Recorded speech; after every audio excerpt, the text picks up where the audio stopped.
Desde Aragón pondremos todas las miradas en ellas. 1, 2, 3 y... En las niñas. Puede ser una de las grandes triunfadoras de la noche con 9 nominaciones. Pues quieres que te grabe una cinta si los conoces. Pilar Palomero podría llevarse el Goya a la mejor dirección novel. Y Natalia de Molina como mejor actriz de reparto. Eres una mentirosa. Cruzaremos también los dedos para que la mejor canción original sea Lunas de papel. Todo en una gala telemática que promete emoción. De la recuperación no solo del cine español, sino de la recuperación de la humanidad. Anímica. Anímica, por lo menos, ¿no? Y de la epidemia, porque ya estamos agotados todos. Lista en mano, Las niñas y Aquelarre son las más nominadas por detrás de Adu, que opta a 13 Goyas. Aprovecha este viaje para cambiar. Ninguno por mejor actor.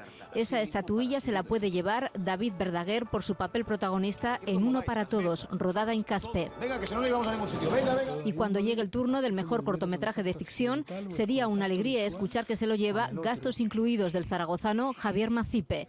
La suerte está echada, pero demostrado queda que Aragón es tierra de cine.